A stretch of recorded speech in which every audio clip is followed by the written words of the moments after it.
할렐루야. 샬롬 샬롬 샬롬 샬롬 샬롬. 하나님 사랑합니다. 여러분 주 안에서 사랑합니다. 오늘 말씀이죠. 자랑할 수 없는 이방인은 절대로 저희 나라를 포함해서 이스라엘 외의 모든 나라들은 이방 민족들입니다. 자랑해서는 안 된다. 왜냐하면 이스라엘이 시기나게 함으로 우리가 구원을 받았기 때문이다. 지난주에도 그 말씀이 있었어요. 그죠? 16절에 그 이유를 말씀하죠. 뭐라 그래요? 16절 말씀 한번 볼까요? 제사하는 처음 익은 곡식가루가 거룩한 즉 떡덩이도 그러하고 뿌리가 거룩한 즉 가지도 그러하다. 뿌리가 거룩하니 가지도 다 거룩해야 되겠죠? 17절에 또한 가지 얼마가 꺾였는데 돌감나무인 내가 그들 중에 접붙임이 되어 참감나무 뿌리의 진액을 함께 받는 자가 되었죠. 우리가. 그죠? 참감나무의 진액을 받는 저와 여러분이 되셨다.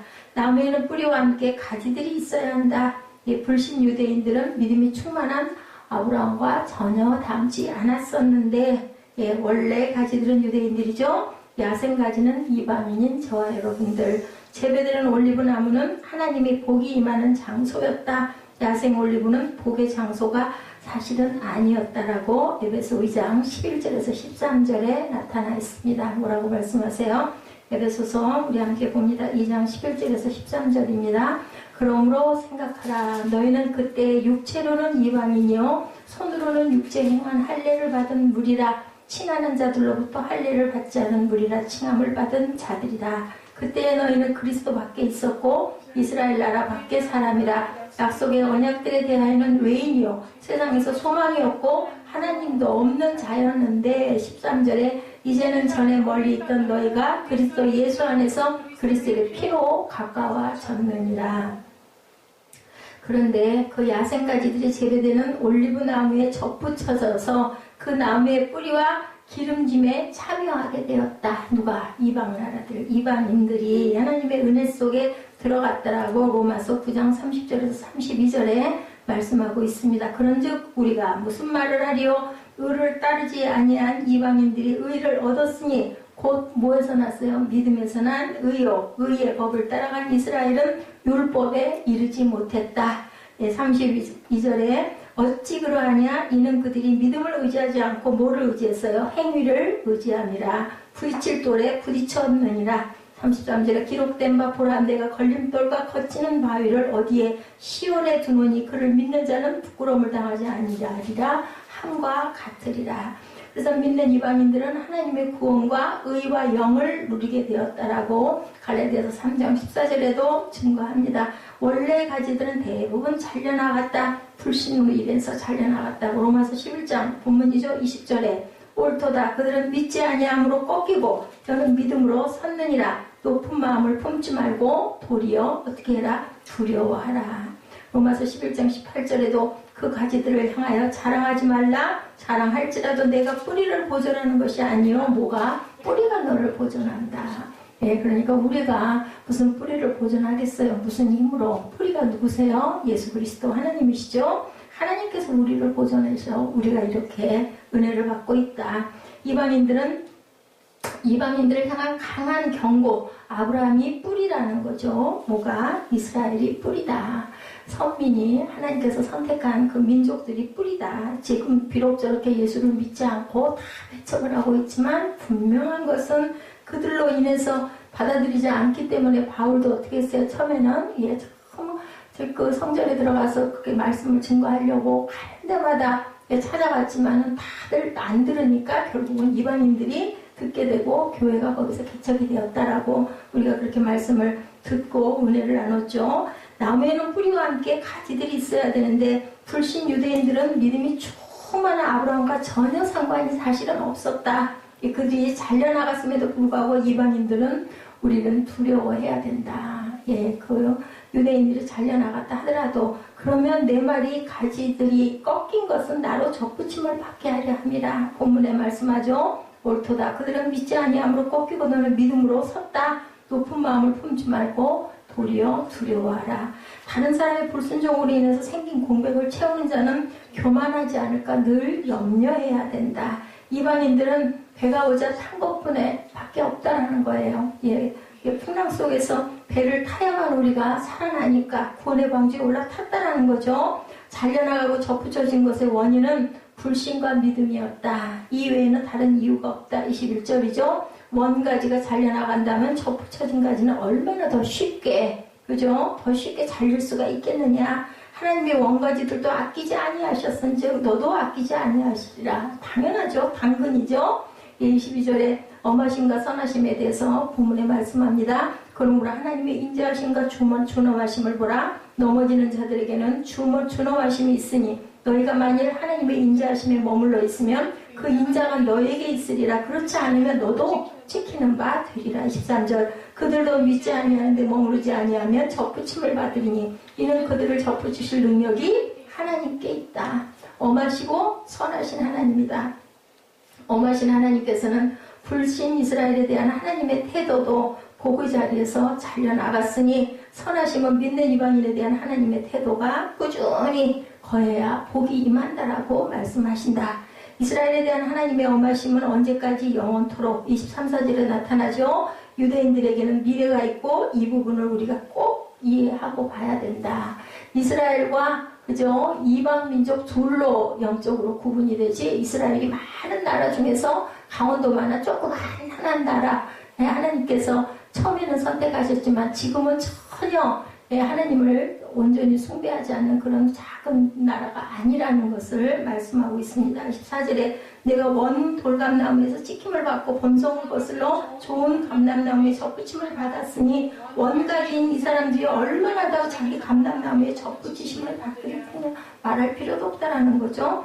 여기서 개개인을 다루는 것이 아니라 유대인과 이방인이라는 그룹을 하나님께서는 영적으로 다루고 있다. 하나님의 경륜은 사람이 바라보는 시점의 이스라엘이 아니다. 이스라엘은 어떤 나라도 그 나라는 정복할 수가 없다. 하나님의 자녀들이기 때문에 하나님의 경륜이 바뀐 것을 다루죠. 복의 자리에서 떨어져 나간 것을 접붙여신 것을 다룬다. 결코 구원받은 사람이 구원을 잃고 지옥에 가는 것을 뜻하지는 않고 있습니다. 하나님이 그리스도에게 준 자들은 결코 절대로 상실되지 않고 누가 지킨다? 하나님께서 꼭 지키신다. 베드로전서 1장 5절입니다. 너희는 말세에 나타나기를 예비하신 구원을 얻기 위하여 믿음으로 말미암아 하나님의 능력으로 보호하심을 받았느니라. 바울과 함께 배에 탄 사람들은 생명이 보장됐죠. 유라굴로 광풍 사건 여러분들 아시죠? 사도행전 17장 22절에 증거합니다.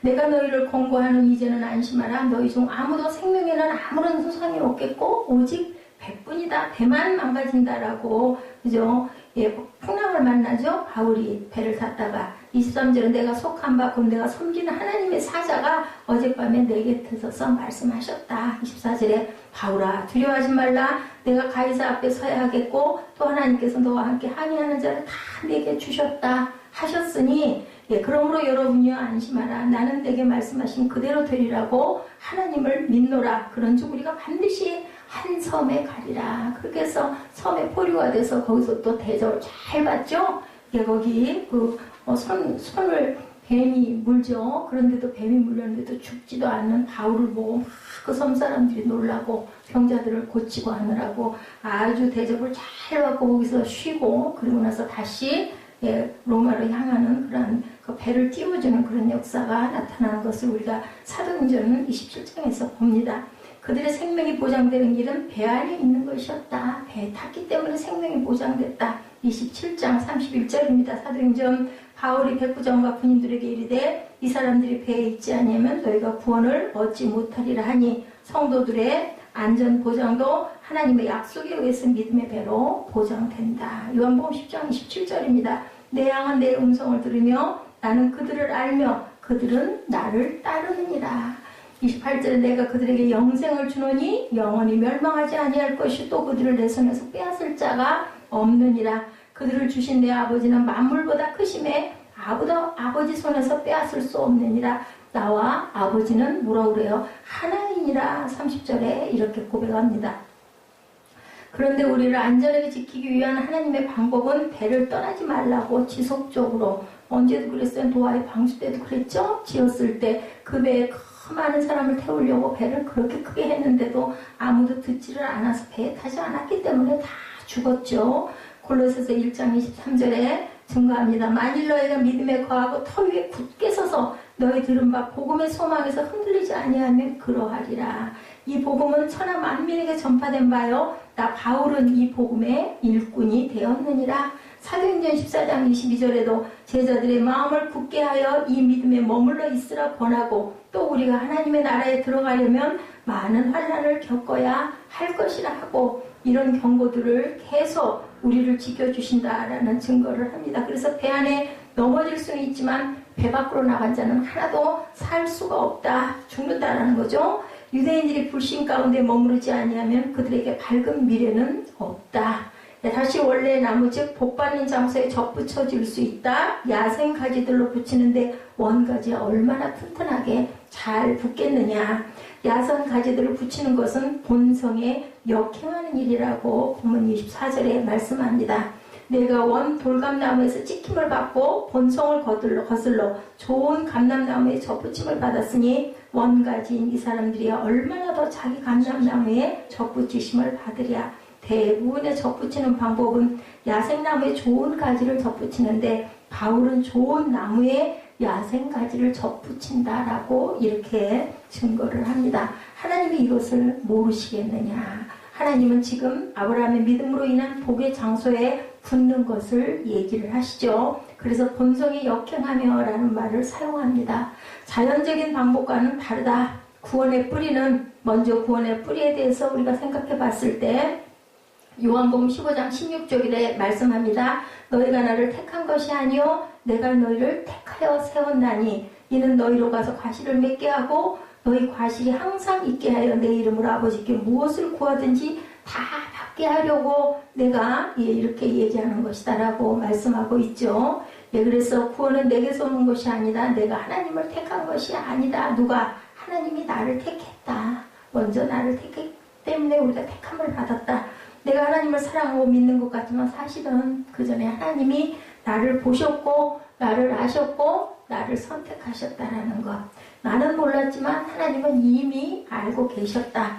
내가 세상에 태어나기 전에 예수님은 나를 위해 십자가에 피를 흘리시고 돌아가셔서 구원을 받게 해주시는 뭐 우리가 이걸 어떻게 알았겠어요? 전혀 아무것도 몰랐죠. 예수를 믿고 오늘 저와 여러분이 함께 앉아서 말씀을 나누다 보니 오 맞아 하나님께서는 다 창세전에도 나 태어나기 전에도 이미 나는 이렇게 예배드릴 거 알고 계셨어. 그런 생각을 하면 정말 신비하다는 생각을 합니다. 마태복음을 그렇게 많이 읽었지만 그 베드로 오늘 새벽 예배도 그렇고 베드로의 그 말마디 그리고 그 뭐예요? 방언 그 사투리를 씀으로 인하여 그래서 그 주목하는 또 주님의 눈빛, 눈길 이런 그 단어들이 딱 와서 가슴에 꽂히더라고요. 항상 봤던 그 마태복음 뭐가 그렇게 새롭겠어요. 근데 새롭게 단어 하나가 와서 부딪는 걸 딱 보면서 와 예수님의 그 사랑이 정말 베드로를 그렇게 사랑의 긍휼의 눈으로 보셨겠구나 하는 게 그런 게 느껴지면서 은혜가 되더라고요. 그래서 참 성경은 보면 볼수록 보고 또 볼 때마다 한마디 한마디들이 우리에게 귀한 하나님의 은혜가 되고 하나님의 그 사랑이 우리에게 전달이 되는구나 라는 마음을 제가 가졌습니다. 이런 것처럼 구원에는 이게 감격과 감사가 있어야 된다. 우리가 성경을 읽으면서 정말 달고 오면 말씀이었구나. 맞다. 왜 그때는 이 단어들을 몰랐지? 그냥 읽었죠. 뭐 베드로가 다 굴기 전에 3번 네가 나를 부인할 거야. 그래서 3번 나는 모른다. 나는 그 사람을 모른다 했는데 어땠어요?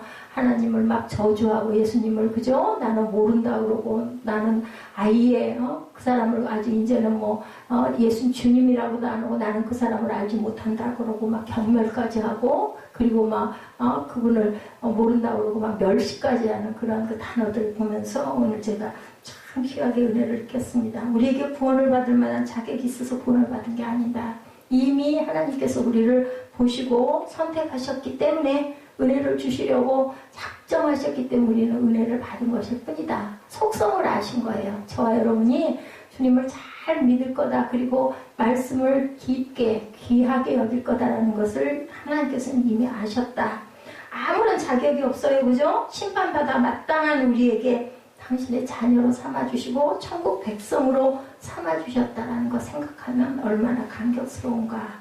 그 벚꽃이 뭐 피다가 진 것 같아요. 원래는 그게 있거든요. 그 뭐예요? 그저 여의도에서 벚꽃 축제가 있고 나면 그 다음에 김포도 그 다음에 치영도 벚꽃이 피는데 아니더라고요. 이번에는 뭐 가면서 보니까 고속도로 있는데도 꽃이 다 져버리고 그죠? 그리고 광명 그쪽에도 조금 무더기로 핀 데는 폈는데 벌써 지고 그러니까 이거는 계절이 봄이 그냥 조금 오다가 넘어가는 간절기다라는 얘기들을 많이 했습니다. 이런 것처럼 예, 하나님께서는 시절을 따라서 꽃도 피게 해주시고 꽃비도 내리게 해주시고 볼거리도 보게 해주시고 제가 어제 그런 얘기를 했어요. 사계절이 이렇게 돌아간다라는 것은 정확하게 사람들이 잘 아는데 하나님이 계시다는 것은 왜 모를까 이런 얘기를 했습니다. 우연히 일어나는 일들은 세상에 아무것도 없는데 하나님께서는 다 아셨다라는 거죠. 그래서 그 말썽 부리고 말 안 듣는 그 아들도 하나님께서 오늘 이런 일이 있을 줄 알고 나에게 붙여놓으셨나 보다라는 얘기를 어제 했습니다. 다 감격스러워요. 놀라워요. 몰랐는데 그걸 깨닫고 나면 작은 일 하나도 그냥 일어나는 일들은 없다. 따라서 예수 믿는 사람 누구든지 이 감격과 감사로 살아가야 되고 그리고 하루를 시작해야 된다. 이스라엘은 이런 감격과 감사 대신에 뭐 했어요? 원망하고 불평하고 불순종하고 교만하고 종교적 기득권을 주장했기 때문에 선택받은 백성의 축복을 잃어버리고 실패를 하고 말았다. 그렇지만 모든 이방인의 구원의 뿌리는 이스라엘이라는 것을 우리는 알아야 된다. 어떻게 자기 자녀를 모른다 그러고 아예 버리는 부모는 없어요. 그렇게 본다면 이스라엘은 분명히 다시 회복될 것이다. 그리고 참 감람나무 가지가 되어서 접붙임을 받을 것이다. 만일 이스라엘이 실패하지 않았다면 우리가 구원을 받지 못했겠죠. 이렇게 충만한 숫자가 이방인을 향하지를 못했을 겁니다. 그래서 모든 이방인들은 하나님께 받은 구원에 감격해하면서 구원의 뿌리를 생각하면서 자만하거나 자랑하거나 자긍해서는 안 된다. 순서가 거꾸로 돌아왔지만 분명히 원점으로 다시 돌아갈 것을 믿어야 된다. 우리 이방인 크리스찬들의 문제가 뭘까? 많이 착각하죠? 하나님께서 나에게는 특별하셔.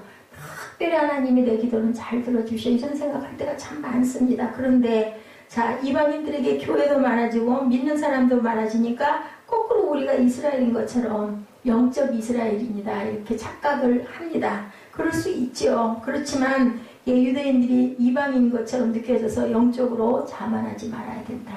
그들이 원래 하나님의 친자식이었다는 것을 우리가 알아야 된다. 하나님께서는 이방인은 결코 자랑할 수 없다. 교만하지 말아라. 오늘 본문 내용이에요. 너희의 축복의 뿌리가 어디인지를 잘 살펴보라고 말씀하고 있습니다. 이것은 사도 바울은 우리가 이해하기 쉽도록 비유로 우리에게 설명해 주고 있죠. 16절에 제사하는 처음 익은 곡식가루가 거룩한 즉 떡덩이도 그러하고 뿌리가 거룩한 즉 가지도 그러하리라. 떡덩이가 거룩해서 가루가 거룩한 게 아니라 뭐가 첫 열매 즉 가루가 거룩했기 때문에 그 떡이 거룩한 떡이 될 수 있다는 거예요. 다시 말하면 이스라엘이 거룩하기 때문에 이방인이 거룩한 것이다. 꺾여진 가지가 접붙여진 가지가 됐다. 좀 더 구체적인 비유를 17절에서 또 말씀하죠. 또 한 가지 얼마가 꺾여 있는데 돌감나무인 내가 그들 중에 접붙임이 되어 참감나무 뿌리에 진액을 함께 받는 자가 됐다. 그러니 그죠? 돌감나무도 다시 참감나무의 그 진액을 받아서 참감나무화 된다라는 거죠. 참감나무의 가지가 꺾여져서 돌감나무가 접붙임을 받게 되었다. 이스라엘의 꺾여짐이 이방인의 접붙임이 되었다. 따라서 이스라엘의 꺾여짐이 없었다면 이방인은 접붙일 자리가 절대로 없었을 것이다. 그럼에도 불구하고 많은 이방인들은 시간이 갈수록 나 잘라서 구원받았다라고 그죠? 나만 챙기는 급급한 모습들이 있다. 그래서 이스라엘을 우리가 항상 기억해야 된다. 예수 믿는 대부분의 사람들 처음에는 은혜 받죠? 근데 좀 2, 3년 지나고 나면 뭐 돼요? 율법화 되죠? 이 정도는 해야지 이렇게 됩니다. 성경을 조금 읽고 기도를 조금 할 줄 알고 이러다 보면은 그만 자만하게 된다라는 거죠. 처음 믿으면 감사와 기쁨이 있는데 오래 지나면 이스라엘인들처럼 강팍해지기가 쉽다. 교만해지고 감격도 잃어버리고 율법화되기가 쉽다.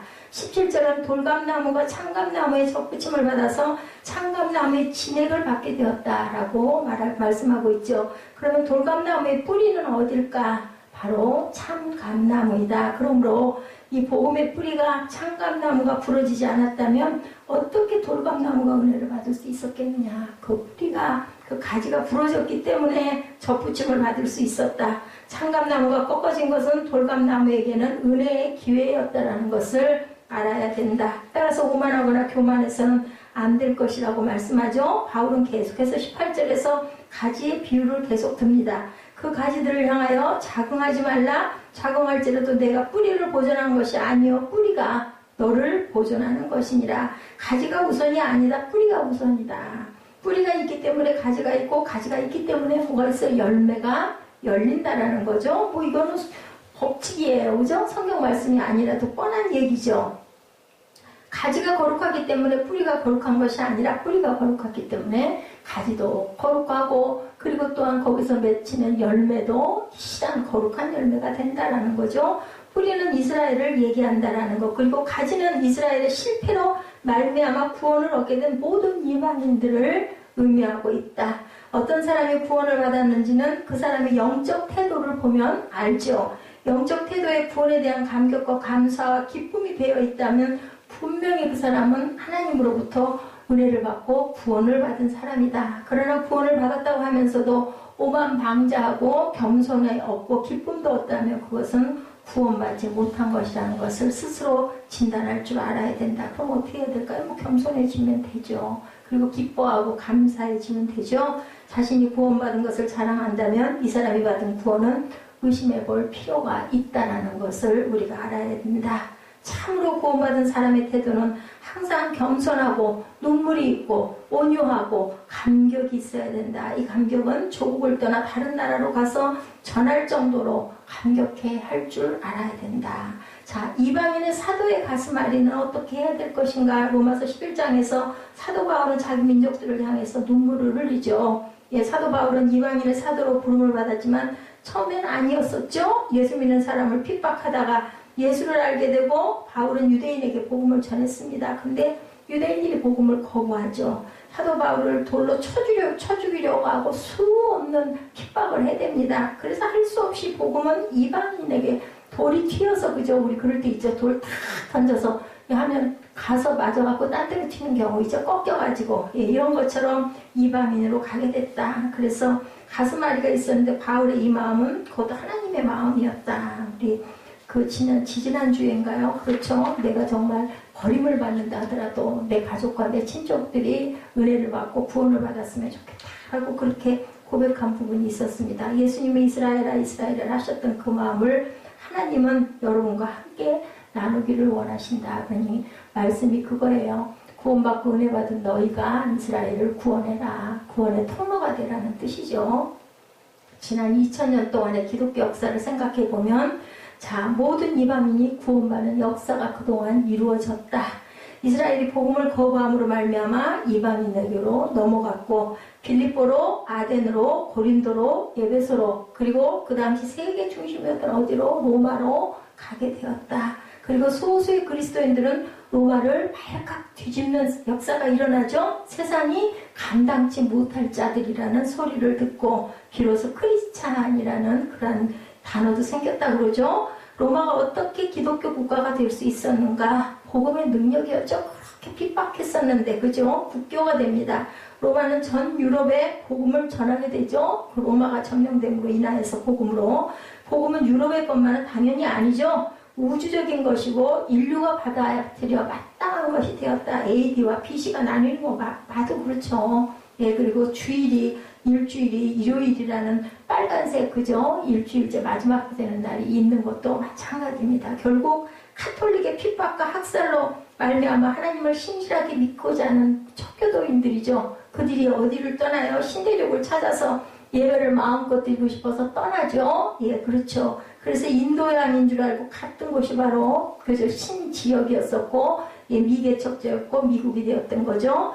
유례 없는 축복입니다. 그 후로 미국이라는 나라가 탄생한 거 여러분들 아실 거예요. 200년 좀 넘었죠. 그 열쇠가 무엇일까? 그건 바로 하나님을 심게 섬기고 싶었던 마음들이 합한 하나의 그 단결된 그룹이고 단체였다. 세계의 복음화는 이렇게 해서 일어납니다. 미국이 복음을 받아들이고 나서부터, 나라가 형성되고 나서부터, 그 다음에 뭐 대표적인 나라가 대한민국 아닐까 싶습니다. 우리 입장에서 볼 때는. 이 미국을 통해서 전 세계로 복음이 전해지기 시작하고, 아프리카로, 남미로, 아시아로 복음이 들어가고, 그러다 100년 전, 130년 됐습니다. 한국이 복음을 받아들이게 되죠. 우리나라가 이스라엘과 상관이 없지가 않고 엄청 깊은 상관을 가지고 있다. 성공도 비슷하고 땅덩이 적은 것도 비슷하고, 그죠? 남북이 이렇게 깨져서 나뉘어 있는 것도 그 비슷하고, 북이스라엘, 남이스라엘 그랬었죠? 예, 남유다, 예, 북이스라엘이었죠? 우리는 무당의 자식이었습니다. 역사적으로는 단군을 믿고 산 민족이었죠. 예, 웅녀전설 여러분들 아실 거예요. 예, 뭐 고묘 마늘씨를 가지고 뭐 어떻게 해서 사람이 됐다라는 웅녀전설, 예, 그 초등학교 때 우리 역사 속에서 신화로 들은 것 같습니다. 하나님께서는 선교사를 보내셔서 이 땅을 눈뜨게 하시고, 뭐니 해도 그죠? 기독교가 들어오면서 이 나라는 정말 아주 번창에 번창을 해나가고, 여성들이 가장 어디 그 권위가 아주 성향이 되는 그러한 계기, 얼마나 사람을 여자를 취급도 안 해. 이것도 이스라엘과 너무너무 닮았죠. 사람, 아이와 여자는 숫자에 치지도 않았어. 이스라엘도 마찬가지로. 그랬던 나라에 복음이 들어옴으로 인하여서 예배를 드리게 되고, 여성들이 교회를 나가게 되고, 그죠? 이러면서 여성 권위가 일어나는 그런 아주 역사가 일어납니다. 세계에서 유례없는 기독교 강국이 이렇게 해서 되죠. 짧은 시간 동안에 하나님께서 이렇게 복을 주셔서 기독교 지성인들을 만드시고 세계를 변화시킬 수 있는 제사장 나라로 만들어주신 대한민국이 그냥 있을 일이 절대로 아니겠죠. 무엇으로 보나, 성경의 흐름으로 보나, 그죠? 하나님의 섭리로 보나, 우리가 그냥 가만히 생각만 해봐도 우리가 이렇게 강대국이 되고, 누가 알았겠어요? IMF 때 다 망하고 다 쓰러진다고 그랬거든요. 근데 거꾸로 뒤집어져서 일어난 것은 하나님의 은혜다. 고비가 얼마나 많았어요. 일제 치하에서도 나라를 잃어버릴 뻔한 그런 때도, 그죠? 대한 독립 만세를 외치고, 그래서 평화적인 시위를 함으로 인해서 유엔이 우리나라를 기억하고 알게 되고, 참 생각하면 정말 드라마틱한 대한민국일 수밖에 없다. 전 세계가 사도행전 1장 8절 이후로 복을 받습니다. 그러나 이 축복의 발상지였던 이스라엘은 지금까지 메시아를 거부하고 영적 빈곤 상태에 처해 있습니다. 이방인들은 구원을 받고 복을 받았는데, 전 유럽, 전 미국, 아프리카, 남미, 아시아 모두 복음을 받게 되어서 이제는 기독교가 전 세계를 지배하고 있죠. 20억이라는 얘기를 제가 들은 것 같습니다. AD가 BC를 쓰죠. 역사는 기독교 중심으로 예수 중심이 됩니다. 이 모든 것은 이스라엘의 실패 때문이었다라는 거. 굉장히, 그죠? 그 얘기를 들어보면 정말 역사적인 사건이 이렇게 일어난 것이 반어적인 수법으로 이렇게 일어났다. 마지막 카드는 이스라엘이라는 것. 그렇다면 하나님은 이스라엘을 버리셨겠는가? 지난주에도 그 질문이었죠. 절대로 그럴 리 없다. 성경에서는 그렇게 말씀하지 않죠. 19절에 말씀합니다. 그러면 내 말이 가지들이 꺾이온 것은 나로 접붙임을 받게 하려 함이라 하리니, 우리는 여기서 그리스도인들이 놓치기 쉬운 메시지를 접합니다. 그것은 가지들이 꺾인 것은 나로 접붙임을 받게 함이라는 것을 우리가 꼭 알아야 된다. 로마서 9장과 10장에서 이스라엘이 실패한 이유를 우리가 보았죠. 그것은 이스라엘의 교만 때문이었습니다. 하나님 앞에 은혜와 믿음으로 나아가지 않고 행위와 율법으로 나아가려고 하는 기득권을 주장함으로 하나님이 이스라엘을 여지없이 쳐버리죠. 그런 사건이 많죠. 바벨론 포로 70년도 그래서 있었던 거죠. 이방 민족들을 사용하십니다. 하나님께서는. 그래서 포로 생활도 하게 하고, 다시 또 그래도 고국으로 돌려보내고, 다시 또 성전을 건축하게 하신 하나님.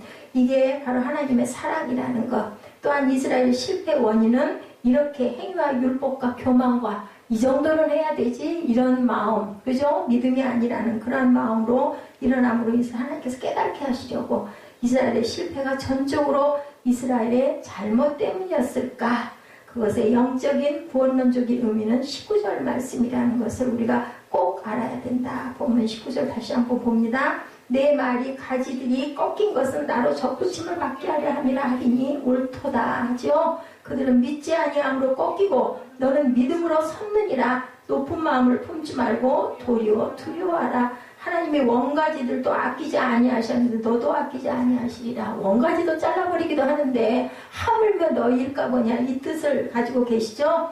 영적인 구원론적인 의미를, 이렇게 깊은 의미를 저희에게 로마서를 통해서 11장을 통해서 정확하게, 그죠? 계속 지난주 이번 주 계속해서 말씀을 하십니다. 다음 주까지도 아마 이어질 것으로 봅니다. 이방인들은 그들이 학살을 당하고 전 세계로 방황하게 된 모든 게 그들이 메시아를 죽였기 때문이라고 말해서는 안 된다. 오만하고 자긍하지 말아라. 하나님의 귀한 섭리고 예수님도 그것에 그저 순종하시고 동참하시죠. 꼭 그렇게 하려고 아예 그저 예수님께서는 그냥 십자가를 지려고 작정을 하고 가신 거예요. 잡혀간 게 아니죠. 이스라엘이 회개할 때 쓰는 말, 우리 때문에 이스라엘이 희생당했다라고 우리는 말할 줄 알아야 된다. 우리는 이스라엘에 대해서 고맙게 생각해야 되고 600만 명이 희생당할 만큼 큰 죄가 어디 있겠는가를 생각해 봐야 된다. 2000년 동안 전 세계를 떠돌아다녀야 할 이유가 과연 어디 있을까? 그럼에도 불구하고 이스라엘이라는 나라는 아직도 건실하게 서 있다. 이것도 기적이에요. 그들은 아직도 메시아를 기다린다. 예, 기다립니다. 이방인의 충만한 숫자가 차지 않았기 때문에 아직 그저 메시아가 오지 않았다라고 그들은 생각을 한다라는 거죠. 이방인이 돌아오고 이스라엘이 돌아오면 역사는 완성이 된다. 이방인의 충만한 숫자가 돌아오기까지 이스라엘은 우리를 대신해서 고통을 겪으면서 기다리고 견디고 참고 있다는 것, 이것이 바로 이스라엘이라는 것을 우리가 알아야 된다. 자, 영적으로 이스라엘을 우리가 이렇게 이해할 줄 알아야 된다. 예언은 반드시 성취될 것이다. 이스라엘이 실패해서 이방인이 구원을 받았다면 이스라엘이 회복되어서 충만하게 되면 이 세상은 또 얼마나 많은 복을 받을까도 생각을 해보자. 그래서 우리는 이스라엘을 위해서 늘 기도해야 된다. 결정적으로, 감정적으로, 민족적으로 굉장히 먼 나라인데, 하지만 하나님 때문에 우리는 이스라엘을 사랑해야 된다. 제일 큰 적이 걸림돌이 이스라엘이라고 그러죠. 지금 전 세계에 흩어져 있는 유대인들이 1천만 명 정도 된다고 합니다. 미국에만 600만 명이 살고 뉴욕에는 200만 명이 산다고 합니다. 그리고 구소련과 유럽에 많은 유대인들이 지금도 유리하고 살고 있는데 놀랍게도 5년 전부터 그들이 이스라엘 땅으로 돌아오고 있다고 합니다. 지금까지 이런 일이 한 번도 없었는데 유대인들이 예수를 믿었다든지 고국으로 돌아온다든지 하는 일이 없었다고 그래요. 이것은 구약의 예언이 응답되고 있고 우리에게 새로운 도전을 준다. 그래서 그 신학을 연구하시는 분들은 그렇게 내다보고 있습니다. 유대인들은 예수를 믿을 수가 없었던 거죠. 그래서 예수님을 십자가에 못 박겠어요. 뭘로? 신성모독죄로. 빌라도가 그죠? 하나님의 아들이고 나는 그리스도 예수다. 그 소리 듣고는 옷을 찢었잖아요. 오늘 새벽에도 보니까. 그죠? 자, 어떻게 되었을까? 예수를 믿을 수가 없었는데 고난 때문에 우리나라가 이렇게 복을 받을 수 있었던 것은 일제시대와 6.25와 보릿고개를 겪었기 때문이라고 우리는 생각을 하죠. 잘 살면 예수 믿을 필요가 없었을 거예요. 국민소득이 높고 잘 살고 그죠? 부러울 게 없이 살면 뭐 예수님한테 뭐 식량을 주시옵소서 내 병을 고쳐 주시옵소서 할 일이 없었을 거라는 거죠. 하나님보다 인권에 관심을 갖게 된다는 거죠. 쾌락을 중요하게 생각하고 여가를 더 선용하려고 하고 하나님을 결코 중요하게 생각하지 않는데 이런 의미에서 우리나라는 신앙의 위기를 지금 맞고 있다.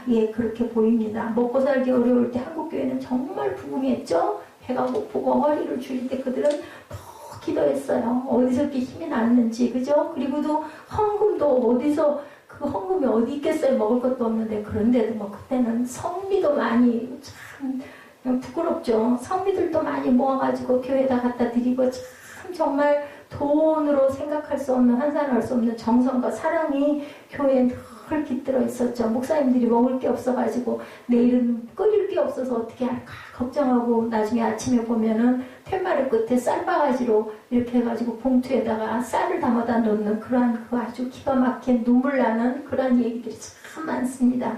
고통은 우리를 순수하게 만들죠. 이스라엘은 그 고통 가운데 마음의 문을 열고 메시아를 이제 받아들이기 시작했다.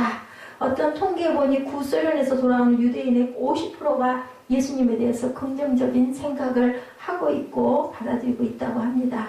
예, 이것이 바로 에스겔과 에레미야와 이사야가 예언한 것들의 성취다. 이렇게 내다보고 있습니다. 그러나 지금 이스라엘은 황무지죠. 누군가가 그들을 도와야 된다. 많은 도움이 필요하다는 거죠. 하나님께서 바알에게 뭐라고 그랬어요? 무릎을 꿇지 않은 모를 남겨두었다고. 7,000명이 남았다고 그러죠. 이방인 그리스도인들을 통해서 이스라엘을 구원하기 원하시는 그러한 숫자를 하나님은 분명히 예비하고 계시다. 그 사명의 큰 중요한 일익을 누가 대한민국이 감당해야 된다라고 내다봅니다. 본문 20절입니다. 옳도다 저희는 믿지 아니함으로 꺾이고 너는 믿음으로 섰느니라. 높은 마음을 품지 말고 도리어 두려워하라. 이방인 그리스도인들에게 가장 필요한 것은 뭐다? 겸손이다. 신앙생활에서 가장 중요한 것도 겸손이다. 당연히 해야 할 것을 했을 뿐이라는 생각을 해라. 21절입니다. 하나님의 원가지들도 아끼지 아니하셨은들 너도 아끼지 아니하시라. 이것은 뭐를 더 아낀다는 말씀이에요? 원가지를 당연히 더 아끼겠죠. 그죠? 우리가 양자를 드리면 어때요? 그래도 적자를 더 생각하지 않아요? 사람 마음이 어쩔 수 없어요. 내 친아들을 그래도 마음속으로 더 생각할 거예요.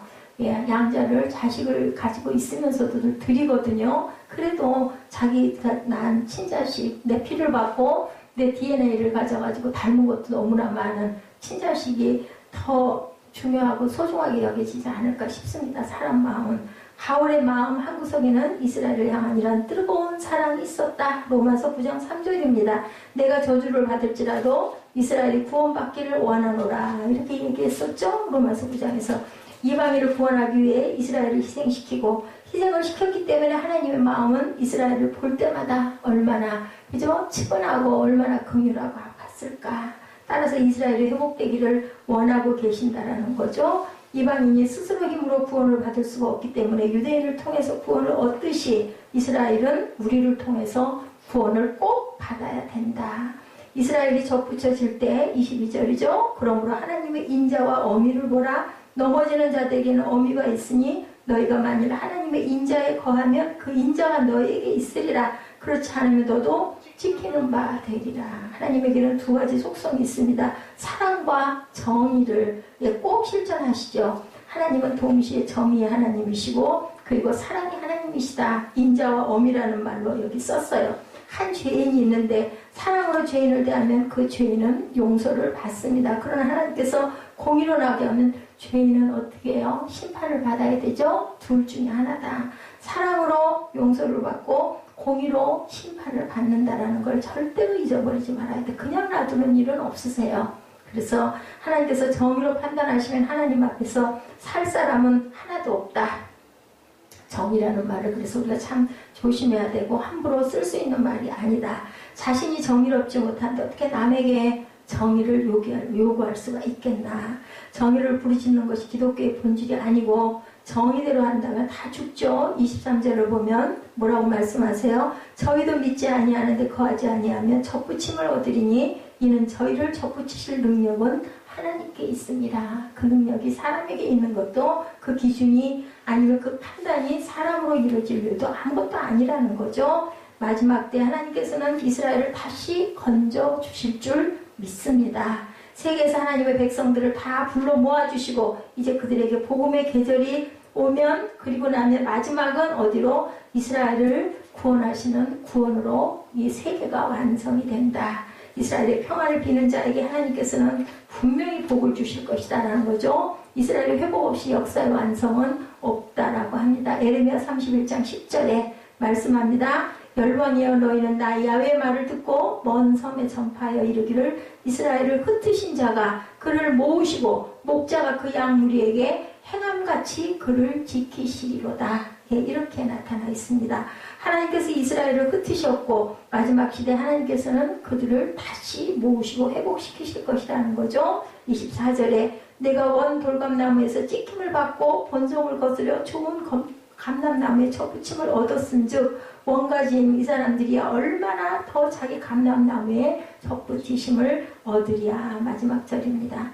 진정한 구원은 개인의 구원에서 시작되어서 민족 구원을 넘어서서 온 인류의 구원으로 대다단어의 막을 내린다는 것을 우리가 꼭 알아야 된다. 이방인의 구원은 이스라엘을 통해서 이스라엘의 구원은 이방인을 통해서 분명히 얻게 하신다. 이것이 온 인류를 구원하시고자 하는 하나님의 놀라운 계획이라는 것을 우리가 다시 한번 생각하고 로마서 11장을 통해서 이스라엘의 구원의 말씀, 회복의 말씀, 이스라엘을 바라보시는 축복의 말씀을 우리가 받아서 그대로 인류의 회복 안에 함께 동참할 줄 아는 저와 여러분 되시기를 주님의 이름으로 축복합니다.